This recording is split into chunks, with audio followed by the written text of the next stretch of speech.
የሚያሰኘው ነው ምን በጣም ጌታን መውደድ ማለት የነገር መከናወን አይደለም። ያጉረመረምኩ እግዚአብሔርም እያልኩ አይሆንም። ለመጣው ፕሮብሌሞቻችን መጸለይ አለበት። ቤተክርስቲያን አለመምጣት እኔ አፕሪሼት አላረግም። ባለ እግዚአብሔር ለማንም ማለት ማንም እኮ ነው የውጭ ችግር እግዚአብሔር ነው ያስቸግረው። ለኔ ነው የሚያስቸግረው። እምነት ስለሌላቸው ሳይሆን እንደዚህ አይነትም ብሬክ ስሩም ደግሞ አለ አይደል? ማንም አማኝ እኮ ለታመመ ሰው ሊጸልይ ይችላል፣ ሊፈወስም ይችላል። ለምን የሚፈውሰው አማኙ ሳይሆን የሚፈውሰው የሚጠራው ስም ነው። በሽታውንም ምኑንም ተቀበሉ አሜን በሉና ተቀበሉ ማለት አይደለም። እጃችሁን አጣምራችሁ ቁጭ በሉ ማለት አይደለም። በቃ የማንፈልገውን ነገር እንዲያነሳልን እንጸልያለን። ግን ደግሞ ልክ ቅድም እንዳልከው እንደ ጳውሎስ ደግሞ በተለየ መንገድ እግዚአብሔር ከተናገረ በቃ የሆነ መገለጡ ከመጣለን በዛኛው ውስጥ ልናልፍ ግድ ነው ማለት ነው። ለምን ይጠቅማል መሰለሽ? እሱ እንዳታጉረመርም ያደርግሻል። እያጉረመረምኩ እንደገና ደግሞ እግዚአብሔርም እያልኩ አይሆንም። በመካከል መስተካከል አለ። ማጉረምረሜን ማቆም አለብኝ ወይ ይሄ እንዳጉረመርም ያደረገኝ ነገር መነሳት አለበት። እግዚአብሔር ጋር ከተስማማሁና እግዚአብሔር ማጉረምረምን አቆማለሁ። በቃ ኃይሉ በድካሜ ይገለጣል ብዬ እወጣለሁ። በዚህ ማንነቴ እግዚአብሔር ይከብራል ብዬ እወጣለሁ። አሁን አንቺ እንዳልሽ በመጽሐፍሽ ላይ እንዳስቀመጥሽው ማለት ነው። በዚህ መልኩ እግዚአብሔር ሊከብር ከወደደ አሜን ብያለሁ አልሽ፣ አረፍሽ። በቃ አሜን ሳትይ ግን የተማረርሽ ከሆነ ወይ አሜን ማለት አለብሽ ወይ ያ እንድትማረር ያደረገሽ ነገር መልስ ማግኘት አለበት። ክርስቲያን እንደዚህ ነው መሆን ያለበት። ወይ አሜን ብሎ እግዚአብሔር በዚህ ይከብራል ብሎ ይኖራል። ምክንያቱም ሰራዊት ነን ስንባል ሰራዊትነታችን እንደዚህም ጭምር ነው በዋናነት ማለት ነው። ጀግኖች ሆነን ይሄ ምንም የሚያስለቅሰን ሳይሆን ጠንካራ ሆነን ማለት ነው። ቁርስም ዘለን የምናለቅስ ምሳም ዘለን የምናለቅስ። አንዳንዱ ደግሞ ከባድ ነገር ውስጥ ሆኖ ደግሞ እናቱም የሄደችበትም እናቱ የሞተችበትም ገበያ የሄደችበትም የሚባለው ነገር ማለት ነው። እናቱ ገበያ የሄደችበትም እናቱ የሞተችበትም እኮ ያለቅሳል። አንዳንድ ጊዜ ስታዩ በአንዳንዱ ቦታ እንደዚህ ነው። ዞሮ ዞሮም ባንባ ነው። ግን ምንድነው የእግዚአብሔር ሰራዊት የምንለው አንድም ጸንቶ እንደዚህ በቦልድነስ በዚህ እግዚአብሔር ይከብራል። ያን ሲል ደግሞ እግዚአብሔር ጸጋንም ስለሚሰጠው መቀበል እንደ ብሬ መቀበል ያስፈልጋል። አንዳንድ መጽሐፍ ቅዱስም እንደሱ አይደል የሚለው በዓለም ሳላችሁ መከራ አለ። yes ግን በቃ ዓለምን እኔ ስላሸነፍኩ እናንተም በርቱ ጽኑ ነው እንጂ በቃ የለባችሁ እንደና ነው ምናምን አልተባለም። ስለዚህ ይሄኛውን እምነት እናምናለን። በመከራ ውስጥ ስናልፍ እግዚአብሔር ከኛ ጋር ስለሆነ አሜን ብለን ጸጋውን እየጠበቅን እንኖራለን። ግን በቃ ታቦት አትጸልዩ ማለት አይደለም። ወደ ቤተክርስቲያን ኢንቫይት የምናደርጋቸው እኮ ለዚህ ነው። መጸለይ አለበት። ለመጣው ፕሮብሌሞቻችን መጸለይ አለበት። እኛ በራሳችን እንጸልያለን፣ አገልጋዮቻችን ደግሞ የሚጸልዩልን አለ በተለየ መንገድ። ስለዚህ ወደ ቤተክርስቲያን አለመምጣት እኔ አፕሪሼት አላረግም። ቤተክርስቲያን መምጣት አለባቸው ችግሮቻቸውን ይዘው ሊያመልኩም ይመጣሉ፣ ግን እንዲጸለይላቸው መምጣት አለባቸው። በቃ ጸሎት አያስፈልግም የሚሉ ሰዎች ካሉ እኔ በዚህ አላምንም። እንዳልከው ደግሞ ፓስተር ይልክ መጽሐፍ ላይ እንዳልኩት ነው። በቃ እንግዲህ ከእግዚአብሔር ጋር ተስማማ ነው ነገሮች ሁሉ የተቀየሩት። ስለዚህ ያጉረመረምን ነገሮችን ከእግዚአብሔር ጋር ማስኬድ አንችልም። እዚህ አሜን ብሎ መኖርን የመሰለ ነገር የለም። ስለዚህ ይሄ በጣም ትልቅ ነገር ነው። እንደገና ደግሞ ሌላው ጥያቄ ምንድነው ፓስተር ያው እንትናን እናያለን አይደል? ሙሴን እናያለን። አፈትብ ነው ይላል መጽሐፍ ቅዱስ። ማለት በደንብ መናገር ማይችል ማለት ነው። ሌላ ምንም ገንዘብ የለው። በቃ በደንብ መግለጽ ማይችል ማለት ነው። እንደገና ሜፍቦስቴንም እናያለን። በብሉይ ኪዳን እኮ ነው የሚገርመው። አሁን በብሉይ ኪዳን አልተፈቀደላቸውም እያለን ግን ደግሞ እነዚህ ሰዎች ሲገቡ እናያለን። እነሱ ሜፍቦስቴ እንደውም አይገርምም? ቤተ መቅደስ ኢየሩሳሌም ነው ቤተ መቅደስ ነው የገባው አይግቡ የተባለበት። ስለዚህ እምነት ስለሌላቸው ሳይሆን እንደዚህ አይነትም ብሬክ ስሩም ደግሞ አለ አይደል ፓስተርዬ? ስለዚህ እምነት ከእምነት ጉድለት ሳይሆን እግዚአብሔር በዚህ መንገድ ሊሰራ ነው በሚለው መንገድ እንትላለን። አንዳንድ ነገር ለምሳሌ ዮሐንስ ወንጌል ሲጽፍልን አይ ቲንክ ምዕራፍ 9 ላይ ያለው እሱ ይመስለኛል። እናቱ ኃጢአት ነው በቤተሰብ ኃጢአት ነው ወይስ ልጁ እግዚአብሔር ይከብርበት ዘንድ ነው? ግን እዚህ ጋር እግዚአብሔር ይከብርበታል የሚለውን እኔ በሁለት መንገድ ብናየው ነው ጥሩ ይመስል። አንደኛ እውነት ነው እግዚአብሔር ፈዋሽ እንደሆነ አዳኝ እንደሆነ የሚረዳ አምላክ እንደሆነ የሚያግዝ አምላክ እንደሆነ አግዞ ፈውሶ ረድቶ ያሳያል። ካለሽበት ጥያቄ ከሆነብሽ ነገር አውጥቶ እግዚአብሔር ይከብርበት ዘንድ ግን አንዳንድ ጊዜ ከነዛው ማንነታችን እግዚአብሔር የምንኖርበትን ጸጋ የምንቀበልበትን ጸጋ ሰጥቶ ማለት ነው። ቅድም ያነሳሽው ታሪክ በጣም በጣም ከምወዳቸው ታሪኮች ናቸው። የሜምፊቦስቴ እና ዳዊትን እዛ ጋር እንደ ክርስቶስ ወይም ደግሞ እንደ አዲስ ኪዳን ቤተክርስቲያን ምሳሌ ማድረግ እንችላለን። ስለዚህ ቸርነት ሊያደርግለት ነው። ከዮናታን ጋር ከነበረው ቃል ኪዳን የተነሳ ቸርነት ሊያደርግለት ነው። ስለዚህ ወደ ገበታው አመጣው። እሱ ተገልሎ ከሚኖርበት እንደሱ አይነት ሰዎች ከሚኖሩበት ስፍራ ጭራሽ ወደ ቤተ መንግስት፣ ከቤተ መንግስትም ደግሞ ወደ ገበታ፣ ከገበታም ደግሞ የአንድ ቀን ግብዣ ሳይሆን እዛ የመኖር ሰውየው ከሱ የሚተርፍ ነገር አለው። ንጉስ ልጅ ስለነበረ ለሌሎችም የሚተርፍ ለሱ ለዘር ማንዘሩ የሚተርፍ ነገር አለው።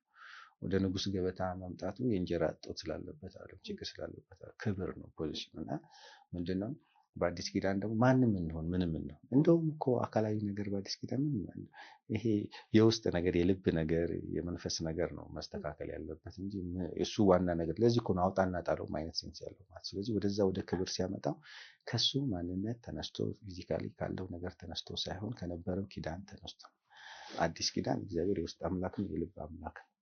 የኪዳን አምላክ ኪዳኑ የሚገባው ደግሞ በሰውነት ነው። ያ ማንነት ስላለ እነዛ ሰዎች ወደ ቤተክርስቲያን ማለት አለባቸው፣ መምጣት አለባቸው። በነዛ ማንነታቸው ደግሞ እግዚአብሔር ምን ይላል? ይሰራል። እንዴት ይሰራል? እሱ በወደደው መንገድ ይሰራል። አንዳንድ ጊዜ እኮ ስለተናገርን ብቻ አይደለም፣ ወይም ደግሞ ሌላ ነገር በመገኘታችን ብቻ እግዚአብሔር እኮ ይሰራል። እነዛ ሰዎች ቁጭ ብለው እግዚአብሔር ሲያመልኩ ደስተኛ ሲሆኑ እዛ ጋር በሽሮን አይ ቲንክ እኔ እንደሱ ማለት ምናልባት አስቸግር ይችላል። ትንሽ በሚመስሉ ጊዜያዊ በሚመስሉ ነገሮች የሚያለቅሱ ሰዎች ይደነግጣሉ ይላሉ። በእነሱ ምክንያት ይበረታታሉ ማለት ነው። እና እግዚአብሔር በዚህም በዛም የሚሰራ አምላክ በጣም ነው። አሁን እግዚአብሔር በጣም እየተጠቀመብሽ ነው፣ በመጽሐፍ እየተጠቀመብሽ ነው፣ እግዚአብሔርን ቃል በማካፈል እየተጠቀመብሽ ነው፣ በጸሎት እየተጠቀመብሽ ነው፣ እንደዚህ ፕሮግራም በማዘጋጀት እኛም ለሌሎች ተደራሽ እንድንሆን በመጋበዝ ምንድን ነው እና ስለዚህ መውጣት ባለን ታለንት መስራት እግዚአብሔር በሰጠን ጸጋ ማገልገል መቻል አለብን ማለት ነው።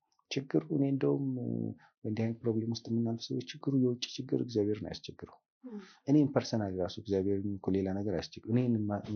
ለእኔ የማስቸግረው የኔ አለማመን፣ የኔ እምቢተኝነት፣ የኔ አልወጣም ማለት እግዚአብሔር ፈቃድን ተጭኖ የሚሰራ አምላክ ስላልሆነ ይጠብቀኛል። አዎ እሺ ስል ካንቺ እንዳልሽ አዎ እሺ ይሁን አሜን እስክትይ ድረስ እንደቆየሽ ማለት። ስለዚህ እነዚህ ሰዎች አዎ እሺ በዚህ መንገድ ትሰራለህ ትችላለህ ሲሉት እግዚአብሔርን ሲታመኑት እግዚአብሔር ይመጣል፣ ይሰራል፣ ይገለጣል በወደደው መንገድ። በአንቺ እንደዛ በዛኛው እንደዛ እና በደንብ እንደዛ ነው መሆን ያለበት ብዬ አስባለሁ።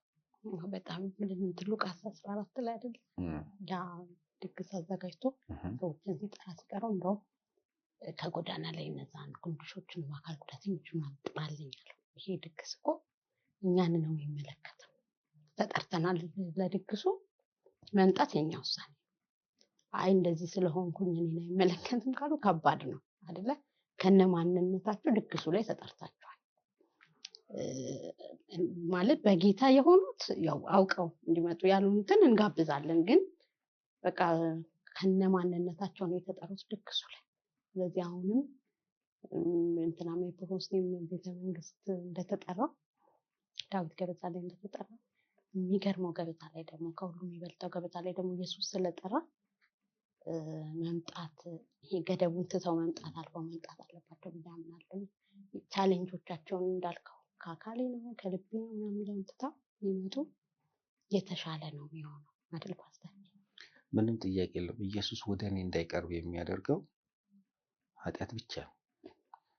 ሰውነት የማያስቀርበው ቢሆን በአምላክነቱ እኔ ለሚቀርብኝ በንጽህና የእግዚአብሔር ንጽህና ሊነገር አይችልም። ለምሳሌ ቅዱሳን እናል መላእክትም ቅዱሳን እሱም ቅዱሳን የእግዚአብሔር ቅዱሳን የመላእክት ቅዱሳን እና የኛ ቅዱስነት የተለያየ እግዚአብሔርን ከእግዚአብሔርነቱ አንጻር አይተን ሰውን ካሰብ ወደ ሰው ሊቀርባች ወደ ማን ወደ ማለት አሁን በጣም ሙሉ ነገር አለው ዋው የሚያስብለው በእኛ መልክ ቢኖር እንኳን ማለት ነው እግዚአብሔርን የሚያቀርብ ማንነት የለውም።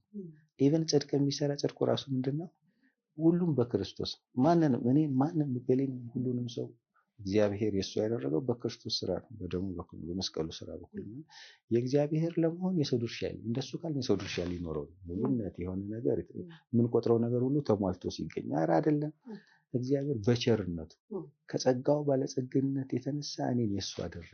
የሚያሳየው የኔ ምንም ድርሻ አይደለም። የእሱን የጸጋ ባለጸግነት ሊነገር የማይቻል ሊገለጥ የማይቻል የሚገርም የጸጋ ባለጸግነት ነው ሁሉን ወደሱ ያመጣው። ስለዚህ ከኔ ነገር ተነስቶ ወደ እግዚአብሔር አይታየም። ሲጀመር እንደሱ ትክክል አይደለም። ከእግዚአብሔር ተነስቶ ነው ወደ እኔ የሚታየው። ከኔ ተነስቶ እግዚአብሔር ከይስ ተቸገረ እግዚአብሔር ባቤትና አይነ ባለጸጋ ብለሽ ነው እኔን እንደተቀበለኝ የምታስብ። እኔን ስራዬን ማንነቴን ነገር የውስጤን የሚወደኝንም ካየሽ እንኳን ለእግዚአብሔር ለማንም ማንም እኮ ነው። ግን እግዚአብሔር እሱ በጸጋው ባለጸጋ ስለሆነ ጸጋውን አትረፍርፎ የሚሰጥ ማለት ከመጠን ያለፈ እኮ ነው። እሱ ጸጋ ከሚገባን በላይ ፓስተር ይሄኔ አንድ የሚሰጠው ምሳሌ አለ። ፓስተር ይሄኔ ፓስተራችን ማለት አንድ ንጉስ አይ ቲንክ ምናባከበቀ እና በከተማ መካከል በሰረገላ ላይ ሆኖ እየሄደ አንድ የሚለምን ሰው ያያል እና ያስጠራውና በጣም ብዙ ወርቅ ይሰጠዋል። እና አብሮት የነበረው ጋሻ ጃግሬ እንዴ ይህ ሁሉ ምን ያደርግለታል? የእሱን ችግር ለመፍታት እኮ በጣም ጥቂት ነገር በቂው ነው። ይህ ሁሉ እኮ በጣም ይበዛበታል ሲል ንጉሱ አንድ ነገር መለሰ። አዎ ያልከውን ያህል ብሰጠው ችግሩን ይፈታለታል፣ በቂ ነበር። ግን ያችን ብሰጠው የኔን ባለጸግነት አያሳይም። የኔን ባለጸግነት የሚያሳየው ይሄ የተትረፈረፈው ስጦታ ነው። ስለዚህ የእግዚአብሔር ስጦታ የተትረፈረፈ ስጦታ ነው። የልጁን የኢየሱስ ክርስቶስን ፍቅር የኤፌሶን ጸሐፊ ሲነግርልን ከመነገር በላይ የሆነውን ፍቅር፣ ከመታወቅ በላይ የሆነውን ፍቅር ስፋቱ፣ ጥልቀቱ፣ ርዝመቱ የማያቅፈው የማይቀበለው የለም እኮ ስፋቱ፣ ርዝመቱ የሚቋረጥ እኮ አይደለም።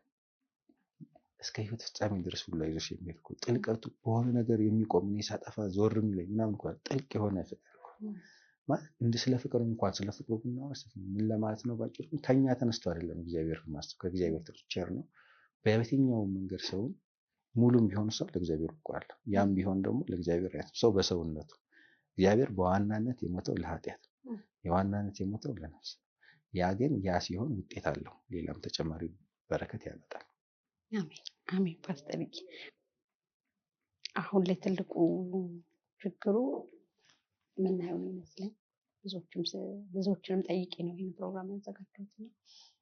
ሲጸለይለት አንድ ሰው ካልተፈወሰ እምነት ስለሌለ ነው፣ በእኔ ስለማታምን ነው፣ በእኔ ጸጋ ውስጥ ነው በእኔ አይደል። እና ግን እኔ አሁን ምሳሌ የማደርገው አልዓዛርን ኢየሱስ ከመቃብር ለማስወጣት የአልዓዛርን እምነት አልተጠየቀም፣ የእህቶቹን እምነት አልተጠየቀም፣ የማንም ደቀ መዛሙርቶቹም አላመኑም አይደል? ስለዚህ አንድ ሰው ለመፈወስ የማን እምነት ነው በጣም አቬሌብል መሆን ያለበት ብለን የምታምነው? እንግዲህ አሁን ስለ ፈውስ ስናስብ በአማኙም በኩል የምናየው አለ። በፈውስ አገልግሎት በሚያገለግሉ አገልጋዮች በኩል የምናየው እይታ አለ። እንደ አጠቃላይ እንደ ቤተክርስቲያንም የምናየው እይታ አለ ብዬ ነው የማስበው። ለምሳሌ አንድ የፈውስ ጸጋ ያለው ሰው የሚያገለግለው በፈውስ ጸጋው ነው። ማንም አማኝ እኮ ለታመመ ሰው ሊጸልይ ይችላል፣ ሊፈወስም ይችላል። ለምን? የሚፈውሰው አማኙ ሳይሆን የሚፈውሰው የሚጠራው ስም ነው። እንደገና ደግሞ እንደ ስርዓትም በቤተክርስቲያን ተቀምጧል። የታመመ ሰው የቤተክርስቲያን ሽማግሌዎች ጋር ሄድ፣ ዘይት ይቀቡት፣ ይጸልዩለት፣ ይፈወሳል። የመፈወሻ መንገድ ነው። ለምሳሌ እኮ አንዳንድ አሰራሮች አሉ። ለምሳሌ እኔ አሁን መናፍስት መለየት ያላቸው ሰዎች መለየት እንጂ ማስወጣት እኮ ስልጣን ነው። ማንም ሰው ላይለይ ይችላል። የእንትን መንፈስ እዛ ጋር ላይ ይችላል። ማስወጣት ግን የልጅነት ስልጣን ነው። ፈውስም እንደዛው ነው። ከሰዎች ጋር ሆኖ ሊፈውሱ ግን የተለየ ስጦታ ደግሞ ያላቸው አሉ፣ የፈውስ ስጦታ። ስለዚህ ምንድነው እነዛ የሚያገለግሉ በእነሱ የፈውስ ስጦታ ምክንያት ሰዎች ቢያምኑም ሊፈወሱ ይችላሉ። እንደውም አማኝ ያልሆነ ሰው ጌታን የማያውቅ ሰው ሁሉ ሊፈወስ መጽሐፍ ቅዱስ ነው። ምን ማለትም ስጦታ ነው አላቸው። ለምሳሌ ይሄ ደግሞ መጽሐፍ ቅዱሳዊ ነው። ብርና ወርቅ የለንም አለን፣ ሌላ ነገር ግን ያለንን ነገር እንስጥ። ያ ያለን ነገር ደግሞ ስንሰጥ ብርና ወርቅን አንተ ራስህ መስራት ትችላለህ፣ ማምጣት ትችላለህ። ስለዚህ ተነስና ተመላለስ። ጸጋው ስላላቸው፣ ስጦታው ስላላቸው፣ ስጦታው ያላቸው ሰዎች በስጦታቸው ሊያገለግሉ ይችላሉ።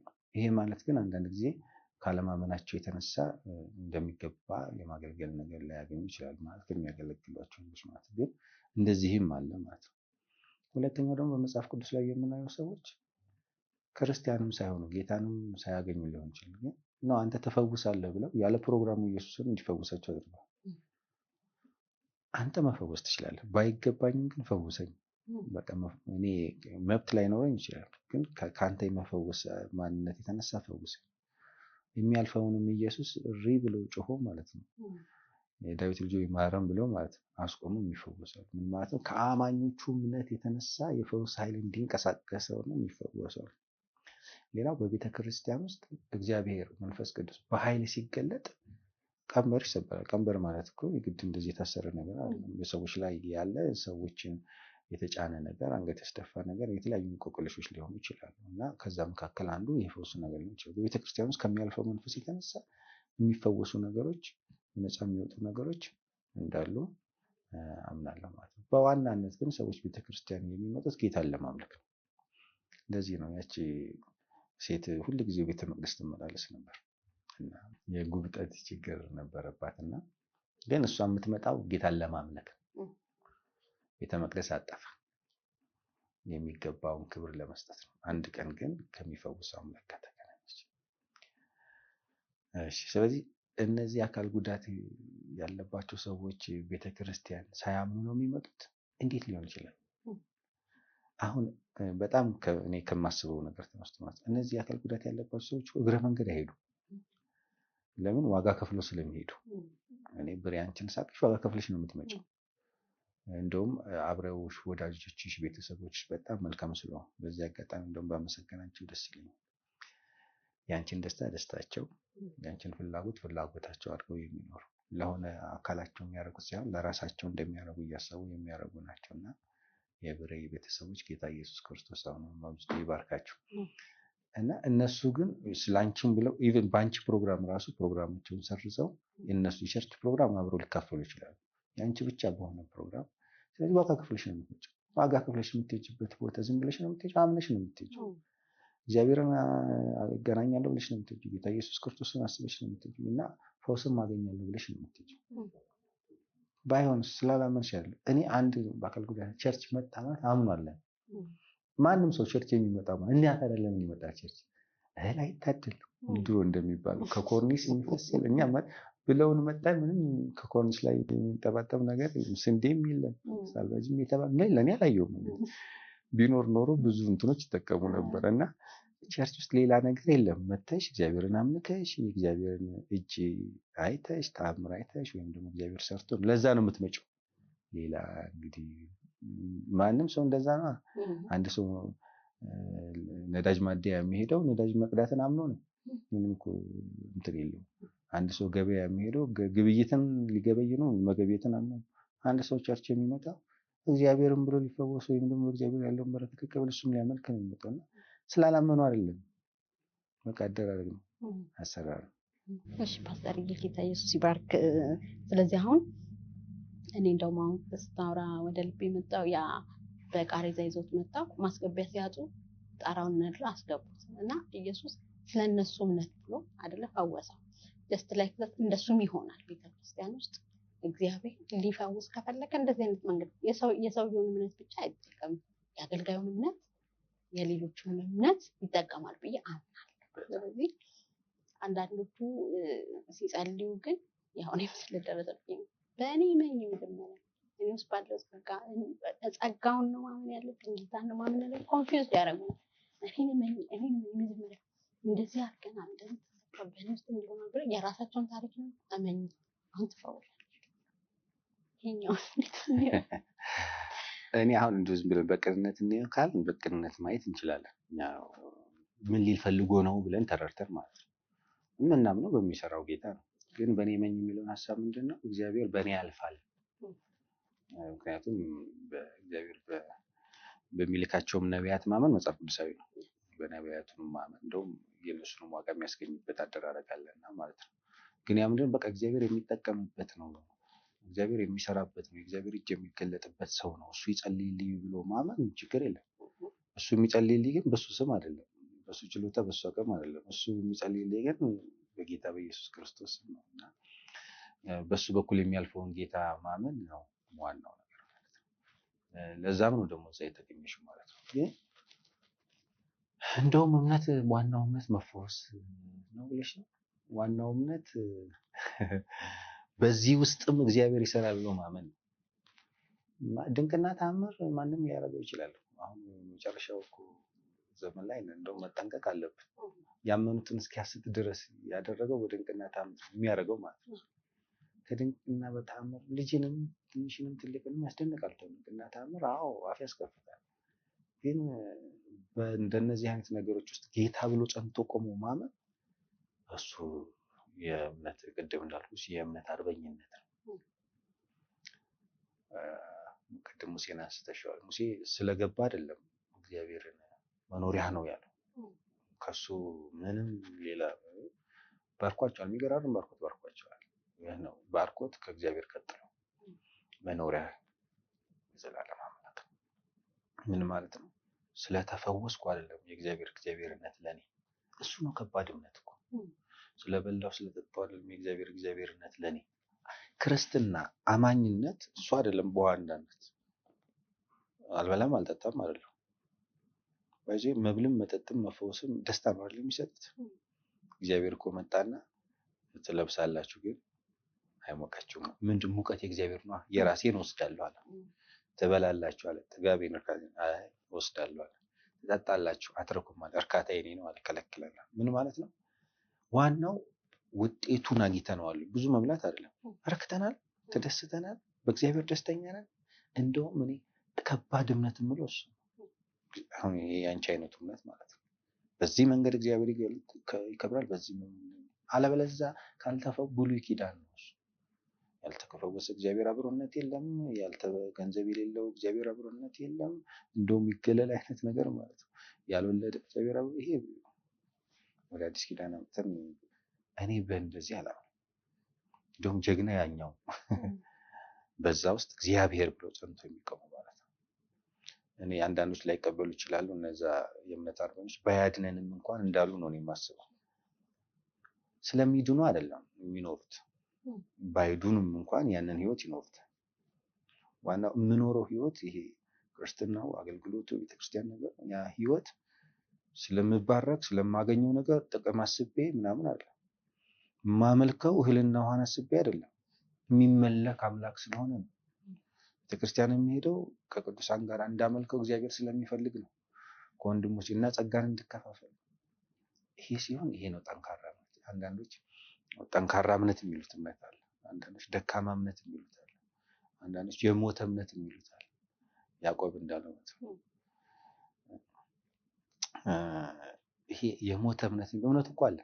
እናቶች አንዳንዴ ልጆቻቸው ስራ አልሰራ ሲላቸው ይሄ የሞተ ይላል። ልጁ እኮ አለ እየሰማቸው ነው። ደካማ ልፍስፍስ ነው ማለት ነገር። ደካማ እምነት ያልተንቀሳቀሰ ነው ብቻ። ጠንካራ እምነት እኔ ማንም ያምናል እሱ በዛ ውስጥ ሆኖ ጸንቶ መቆም፣ በእሳት ውስጥ ብናልፍም እሱ ነው ብሎ መኖር። እኔ ከዚህ በላይ እምነት ምን አለ? ይሄ ነው ለኔ ጀግንነት፣ ለኔ ትልቅ እምነት፣ ይሄ ታላቅ እምነት ለኔ። እኔ የሆነ ከዚህ በኋላ የሞተ ቢነሳ ከባድ ነው እምነት እንትን ነው። ግን በዚህ ነገር ውስጥ ጸንቶ መኖር ማለት ለኔ ታላቅ እምነት ነው። በዛ ነው የምረዳው። እኔ አሁን አገልጋዮቹ ኮንፊውዝድ መሆን የለባቸውም። ከአገልጋዮቹ አንጻር ስናስበው አገልጋዮቹ አሁን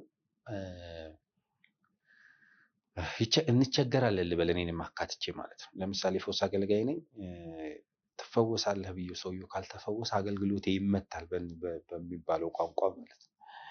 እኔ የማገለግልበት የፈውስ አገልጋይ ነው ተብሎ የማገለግልበት ቸርች አካል ጉዳተኛ መጥቶ ቁጭ ብሎ አልተፈወሰም፣ በእኛ ቋንቋ ማለት ስጋዊ ፈውስ አላገኘም፣ እሱ እያለ እኔ ፈውስ አገልጋይ እየተባለ ተጻራሪ ነው የሚሆነው እና ባይመጣ ይሻለኛል።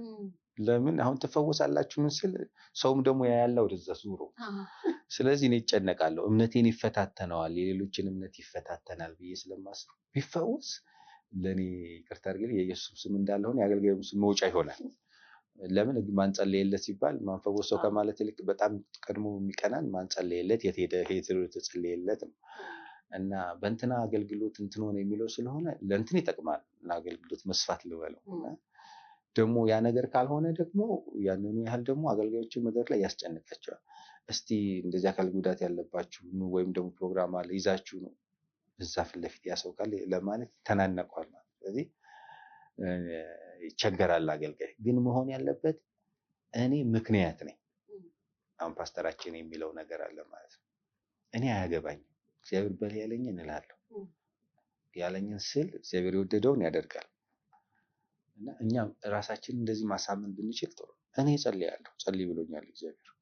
የሚሰራው ግን እግዚአብሔር ነው። እኔ ያጠጣል ይተክላል ያሳድጋል። ማን? እግዚአብሔር ያሳድጋል። ማን ይፈውሳል? እግዚአብሔር ይፈውሳል። ማን ይፈውሳል? ስሙ ይፈውሳል። እኔ ምንድነው? በእምነት ጸልያለሁ። ከዛ በኋላ እግዚአብሔር ወደደው። ያኛው ባይፈውስ እንዴ እኔ ስለሱ እሱን ለምን አጣናለሁ? ኦልሬዲ አጥንቼ የጠረስኩት ጌታ አለ እኮ። የሚፈውሰው ጌታ ነው። እሱ ስፔሻል ኬዝ ሊኖረው ይችላል። ሌላ ትሪትመንት ካስፈለገው እንደ ቤተክርስቲያን የሚሰራ ነገር ሊኖር ይችላል። ግን እቀጥላለሁ አገልግሎት በዚህኛው ማለት ነው። ምክንያቱም ሁሉም ላይፈወስ ይችላል። ደግሞ ሁሉም ሊፈወስ ይችላል። ደግሞ አንዳንድ ሊፈወስ ይችላል። ደግሞ አንዳንድ ላይፈወስ ይችላል። አካላዊ ፈውስ ግን እንደ ቤተክርስቲያን የተወሰነ ለማየት ሞክሬያለሁ። በእኔም ዘመን እንደ ቤተክርስቲያን አካላዊ ፈውስ ትንሽ ከበድ ያለ ይመስለኛል። ስለዚህ እኔ የምለው አንተ ካልከው የምጨምረው ምንም አይደለም፣ ይጸልዩላቸው። ከዛ በኋላ ስራውን ለጌታ ይተውለት። ሰዎቹም ሄደው ያጸልዩ፣ ስራውን ለጌታ ይተውለት። በቃ ይሄ የመጨረሻው መደምደሚያ ነው ብዬ ነው ማለት። ሀና ሄደች ቤተ መቅደስ ጸለየች። ትናንት አጉረምርማ ነበር። ከዛ በቃ ተወቹ። አገልጋዩ ተገልጋዩ ሄዶ ያጸልይ። በጣም ነው ማምነው በጸሎት እኔ በጣም ሄደው ያጸልዩ። ግን ትንቅንቅ ውስጥ አይደለም እንገባው። ለምን እንደዚህ ያሉን ብለን ከማንም ጋር ትንቅንቅ አንገባ። መተው የሚባለው ነገር ላይ እሱ እምነት ነው ራሱ በጣም ለእግዚአብሔር መተው። እንደ ሀና ስትሰዋ ተቀበላለች ብዬ አምናለሁ። ምንም ብርዬ በጣም ትክክል እኮ ነው ያልሽው ነገር። ቤተክርስቲያን ምን ላመሰግን ነው የሚሄደው እንደ አካል ጉዳተኛ ማለት ነው። የጾም ጸሎት ግን ባለሁበት እንደሚመቸኝ ልጾም ልጸልይ ነው የሚሄደው። የአምልኮ ቀን ቤተክርስቲያን አንዳንዶች አትበሉ ይላሉ። ሊባል ይችላል፣ ችግር የለብኝም። የጾም ጸሎት ቀን ልታይ ትችላለች። የመንፈስ ቅዱስ ቃል ሙላት ቀን ልታይ ትችላለች። እግዚአብሔርን በዝማሬ እኛ ቤተክርስቲያን በተለይ ፓስተራችን በዝማሬ ብቻ አሁን ለእግዚአብሔር ምስጋና የምሰጥበት ጊዜ እነዚህ ፕሮግራሞች ሁሉ የኔ የህይወት አካል ናቸው። በአካል ጉዳይ ሄጄ እካፈላለሁ። የፈውስ ፕሮግራሞች ሲመለከተኛል ማለት እንዲጸልይልኝ ማለት አላቅም። ያቺ ሴት እንዳልኩሽ እኮ ነው መቼ ክርስቶስ እንደሚገናኛት ግን ትመጣ ነበር። እግዚአብሔርን ለማምለክ ትመጣ ነበር። በዛ ጊዜ ፈውስ አገኘች ማለት የሚሆንም ከሆነ ይሆናል። ግን እኔ የምመጣው ፕሮግራም በዋናነት እግዚአብሔርን ለማምለክ ልካፈል ነው። ስለዚህ ጸንተው መኖር ተቀብለውት የመኖርን ጸጋ እግዚአብሔር እንዲሰጣቸው መኖር። ይሄ ማለት ግን ከቅድሙ ባላንስ መሰራት አለበት። ፓስተር ጥያቄያችንን የጨረስ ነው። ግን እግዚአብሔር ደስ የሚያሰኘው ምንድን ነው? በቃ አሁን ይሄ ሁሉንም ትተን እግዚአብሔር ምንድን ነው ደስ የሚያሰኘው ነው?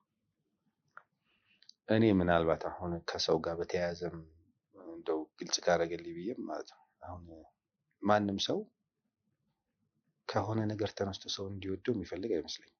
ጤናማ ነው። ስለምጋብዘው ነው፣ ስለምሰጠው ነው፣ ስለማለብሰው ነው፣ ስለማኖረው ነው፣ እንዲህ ስለማደርግለት ነው በእንዲህ ምክንያት ወደደኝ የሚለው ለሰው ይሄን ብከለክለው እኮ ዞርም ብሎ ያየኝ ማየት ነገር ከሆነ እውነተኛ እንትን አይኖረው እና በሱም ላይ ብዙም እንትን ተረስታ አይኖረው ማለት ነው። ለዚህ ነው እንትን የሚለው እግዚአብሔር በእግዚአብሔርነቱ እንድናምን ነው የሚፈልገው ብዬ ነው የማስበው። እግዚአብሔር እሱ ነው። እሱ እግዚአብሔር በግድ አንድ ነገር ብቻ አይደለም። ለምሳሌ ሙሴ ጋር መጥቶ ለአባትህ ለአብርሃም ለይስሐቅ ባልተገለጥኩበት መንገድ ነው ለአንተ የምገለጥልህ ብሎታልና በትውልድ መካከል ለአባቶች በተለያየ መንገድ ተገልጦ ሊሆን ይችላል። ለነዛ በኤልሻዳይነቱ ሁሉን በማድረግ ተገልጦ ሊሆን ይችላል። ለሙሴ ደግሞ በአምላክነቱ ነፃ አውጪ አምላክ ሊሆን ይችላል። እሱ ሲሆን አምላክ ሊሆን ይችላል። በአዲስ ኪዳን ደግሞ እኔ ደግሞ በጣም ጎልቶ የሚታየው ፍቅሩ ነው ብዬ አስባለሁ እና በፍቅር አምላክ ነው። ስለዚህ እግዚአብሔርን በእግዚአብሔርነቱ እንድንወደው እውነተኛ ፍቅርም ደግሞ እሱ እኛን እንደወደደን እንጂ እኛ እሱ እንደወደድ ነው አይደለም። እኛ ስላደረገልን ስለ አምላክነቱ ስለ ቸርነቱ ነው። እሱ ግን እኛ ጠላቶች ሳለን ኃጢአተኞች ሳለን ከእሱ ርቀን ሳለን ማለት ነው እና እኔ እምነት እግዚአብሔርን በእግዚአብሔርነቱ እግዚአብሔር የሚወደው እምነት እግዚአብሔርን በእግዚአብሔርነቱ አምነን እግዚአብሔርን በእግዚአብሔርነቱ ተቀብለን ሲያደርግ ሳያደርግ ሲሰጥ ሳይሰጥ ብለን ከሆነ ነገር ተነስተን ሳይሆን እሱን በእሱነቱ ስንወደው ስናመልከው አይ ቲንክ ጳውሎስም ከዚህ ጋር የሚስማማ ይመስለኛል። ከክርስቶስ ፍቅር ማን ይለየኛል ያለበት ምክንያት የኔና የእግዚአብሔር ግንኙነት መካከል የገባ ነገር የለም ማለት ነው። ኢቭን የሚለው ሲያጣ መሰለኝ ልዩ ፍጥረትም ቢሆናል ማለት እኔ የማላውቀው ፍጥረት ወደፊት ቢመጣ አይመጣም እኮ ምን ግን ክፍተቱን ተናገረ። ድንገት እኔ የማላውቀው ፍጥረት እንኳን ወደፊት ቢመጣ ማለት ይሄ ያለው የነበረው መልአክ ነው እሱን ተጥሽ እኔ የማላውቀው ፍጥረት እንኳን ወደፊት መጥቶ ማንም አይለየኝም ሲል እኔ እና እሱ መካከል ማንም የለም። ፈውስ፣ መብላት፣ መጠጣት፣ ማግኘት፣ አለማግኘት፣ መኖር አይደለም። እሱም በሱነቱ ነው የወደድኩት። እሱም በሱነቱ አደገኛ እምነት ኃይለኛ እምነትም እሱ ይመስለኛል። አሁን ሁላችንም ብንኖረው እንደው ትንሽም ያለን ሰዎች ወደዛ ብናድግ ብዬ ማስበው ለኔ የምጸልየው እሱን በሱነቱ የእግዚአብሔርነት ገብቶን እግዚአብሔርነትን ተቀብለን እግዚአብሔርነት አምነን በሚያደርጋቸው ነገሮች በሂሳብ ሰርተን ምናምን ሳይሆን የምንኖረው ኑሮ እሱ ትልቅ እምነት ይመስላል። እንደዛ ነው የምረዳው። ሀሳብሽን ካገኙ ግን እንካና እንኪ አይደለም እግዚአብሔር ቤት ያመጣ የልጅነት ፍቅር ነው። ሲጀምር ነውና ሰውን እንፍጠር ሲል ሪሌሽንሺፕ ፈልጎ እንጂ ቢሰጠው ምናምን አስቦ አይደለም። ህብረት እንድናረግ ነው ፍጠራ። ስለዚህ ህብረት ልናረግ ስንጠራ ደግሞ በቃ እግዚአብሔርን አምን ስለሆነ ልክ እንደ አባትና እንደ ልጅ ሲሆን በቃ ትረስት አድርገን ነው ስንኖር እግዚአብሔርን ዝም ብለን እያመን ነው እያመሰገን ነው። ምንም አይሰጠንም እኮ እሱ ስለሆነ ብቻ ስለወደደን ራሱ እሱነቱን አምነን በመኖር የሚመጣው ደስታ በጣም የተለየ። በጣም ትክክል ብዬ አሁን እኮ እሱን በእሱነቱ እንመነውስ በጣም እኮ ስጦታ አለ። ምን ይስጥ ከልጁ በላይ አሁን እኛ እንደው ማለት ያለውን ትልቁን አንድያ ስጦታውን ማለት ነው እግዚአብሔር እኮ ባይዘ እኔ እኮ አለመገረም ትችላለች። እግዚአብሔር በተኛ እንኳን በገባን መጠን እግዚአብሔር ወዶን ልንገልጸው ማንችለው እግዚአብሔር ራሱን ወዶ ግዴታ ውስጥ አስገባል። አብርሃም የኪዳን ግዴታ ውስጥ የኔ የሆነው ያንተ ሊሆን ያንተ የሆነው ለኔ። እግዚአብሔር እኮ የኪዳኑን ሐሳብ አምንጭ እሱ ነው፣ የኪዳኑንም ሰጪ እሱ ነው። ኪዳኑን ማድረግ አብርሃም እኮ ምንም ነው፣ እኛም ደግሞ እኮ ምንም ነን። ግን ራሱን አመጣና ከኔ ጋር እግዚአብሔር እኮ ግዴታ ውስጥ አስገብቷል። ምን ሊሆን አባት ሊሆን ምን ሊሆን አምላክ ሊሆን ምን ሊሆን በእግዚአብሔርነት በማወቅ ውስጥ እኮ በጣም የሚገርም ነገር እግዚአብሔር አለኝ የሚለውን መሬት ማለት መሬት ሊሰጥ ይችላል። ብዙ መሬትን ወይም ደግሞ ብዙ አይነት በእሱ የፈጠራቸው ነገሮች ብዙ ስላሉ ብዙ ነገር የሚያሰጣቸው ብዙ ያሉት ነው። አንድያ ልጁን ከመስጠት በላይ እኮ ምንም ነገር ሊሰጣቸው እግዚአብሔር ቸር እኮ ነው። በእግዚአብሔርነት በማወቅ ውስጥ እኮ ምንም የጎደለብን ነገር የለም። ግን ያም እንደዛ ተረድተን ያንንም ካልኩሌት አድርገን ልጁን ከሰጠው ልጁን ይሰጠኛል ይሰጥ የሚገርም አምላክ እኮ ነው እግዚአብሔር ማለት ነው። እና እሱ ራሱ ሌሎች ነገሮች ከማግኘት በላይ ነው። አሁን እኔ ለአባቶቻችን አንድ ትልቅ የእግዚአብሔር ሰው ሲናገር ምናል ሐዋርያቶችን እና የእኛን ዘመን ሲያስታይ እኛንና እግዚአብሔርን ያጣበቀን ምን አይነት ማጣበቂያ ነው ማለት አንዳንድ ማጣበቂያ ስታጣብቂ አጣብቀሽ ወዲያው ኩፍፍ ይላል። ማጣበቂያው ጥሩ ስላልሆነ ማለት ነው። አንዳንዱ ደግሞ በደንብ አጣብቆን ለማንሳት እንኳን እስኪያስቸግር ድረስ ማለት ነው። እና እኛ እንኳን ወደ ጌታ ስንመጣ በነበረበት ጊዜ የሚሰበከው ንጹህ ወንጌል ነው። ቆሻሻ ወንጌል አለ ወይም ደግሞ ንጹህ ያልሆነ ወንጌል አለ ሳይሆን ሌላ ነገር አይተሽ ክርስቶስ እንድታይ የሚያደርግ ሳይሆን ራሱን ክርስቶስ እንድታይ የሚያደርግ። ስለዚህ ሰዎች በዛ ጊዜ ስደት በነበረበት ጊዜ ፕሮቴስታንቶች በሚጠሉበት ጊዜ ወደ ጌታ የሚመጣ ምንም ፈልጎ አይደለም፣ ጌታን ብቻ ፈልጎ ነው የሚመጣው። እና ጌታን ፈልጎ መጠላትም ቢኖር መገፋትም ቢኖር ከድር መባረርም ቢኖር ከቤተሰብ የኔ ጓደኞች ብዙዎቹ ተሰደው ኖረዋል። እና በዛ ጊዜ እኔን ቤተሰቦች ያላሳደዱኝም እና ቅር አለኝ። ሳያሳድዱኝ ራሴ ተሰድጄ ጓደኞቼ ገባ እና እነሱ ፓስተር አለምዬ የሚባል ወዳጅ አለን ከቤተሰብ ተሰዶ ቤት ተከራይቶ ይኖር ነበርና በግድ አሳዱኝ አትይም እና በቃ ገባሁ ራሴ አሳድጄ እና ምንድነው በጣም ጌታን መውደድ ማለት የነገር መከናወን አይደለም። በቃ እሱም በሱነቱ ማለት ነው። አሁን ግን ትንሽ ፍርሃት አለኝ። ዘመኑን በአንድ ነገር ጠቅልለሽ የሆነ ትንሽ የሆነች እንትን ውስጥ ማስገባት ሳይሆን ትፈወሳለህና፣ ትበላለህና፣ ትጠጣለህና፣ ታገኛለህና። ከሱ ተነስቶ ክርስቶስን ማየት ከባድ ነው።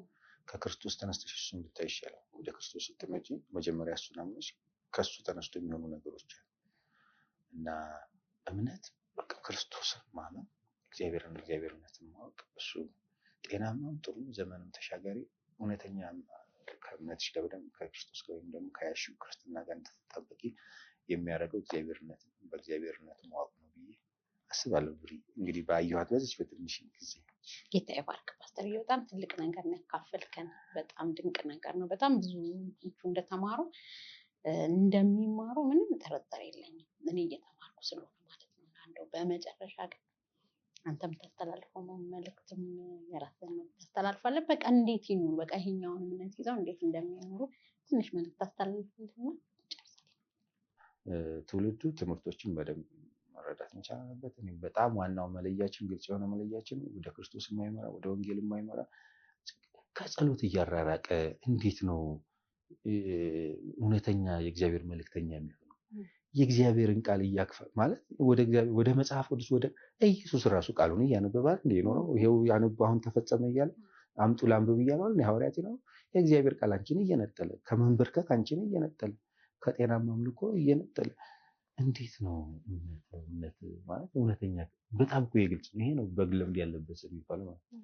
መጽሐፍ ቅዱስን አሽቀንጥሮ የራሴን እያለሽ በግልጽ ነገረሽ እኮ እኔ መጽሐፍ ቅዱስ አልፈልገውም ካለሽ ምንድነው የቱ ጋር ነው በግለምድ ራሱ አለበት? ከቃሉ እውነት ከጽድቅ ህይወት ዓለማዊ ልምምድ ውስጥ ክርስቶስን ከሚያስብ እንዴ ኧረ ነው ትክክል አይደለም። በጣም ትክክል አይደለም። እኔ አባቶቻችን የድሮዎቹ ጠንከር ይላሉ፣ ግን እሱ ይሻላል እና በድሮ በለመዱት ብቻ ይላሉ፣ ግን እሱ ይሻላል። አንዳንድ ነገር በእርግጥ ይሄንን ትውልድ ከግምት ለምሳሌ በደርግ ጊዜ ጾሽ መጸለያችን ጾሽ ማምለካችን ጮሆ አለመዘመር ጮሆ አለማምለክ የክርስትና አካል አደረጉትና ደርግ ከሄደም በኋላ በኢህአዴግ ጊዜ የክርስትና አካል ሆነ። አለመጮህ ወይ አለመዘመር የእምነቱ አካል እንደሱ አይደለም አንዳንዱ ነገር ማለት ነው። አሁን ደግሞ ነፃነቱ ካለ መጮህም አለመጮህም እግዚአብሔር እንትን የሚለው ነገር አይደለም። ይሄ እኛንተና ስለ ጮህንም እግዚአብሔር ጆሮውን አይዝም አደነቆራችሁ ብሎ ቀስ ስላለ አይልም እግዚአብሔር ልብና ጉራትን የሚያደም ይሄ ያደራረቀ አሰራርና እኔ አንዳንዴ ይላለሁ በመስለል ጊዜ በማጨብጨብ ጊዜ ልል በማለት ጊዜ ጥሞና ውስጥ መሆን መረበሽ ነው። ወይ ልምርክ ወይ ጸጥ ልበል ማለት መረበሽ ነው። በጥሞና ውስጥ ጊዜ በዝምታ ውስጥ ጊዜ መጮህ መረበሽ እና በጊዜው መንፈስ ቅዱስ እንደሚወደውና እንደምንሆን ከምንም በላይ ለምናደርገው ለክርስቶስ ክብር ወደ ክርስቶስ በሚመራን ህብረት ውስጥ ወደ እግዚአብሔር በተለይ በዚህ በመጨረሻው ዘመን በመጨረሻው ጊዜ በምንለው እንደውም አንዳንዶች ይላሉ የጭላጭ ውስጥ ነው ነገሮችን እያመዛዘን ብንሄድ ጥሩ ነው ብዬ አስባለሁ። ብሪ እሺ፣ በጣም ነው የምናመሰግነው ፓስተር።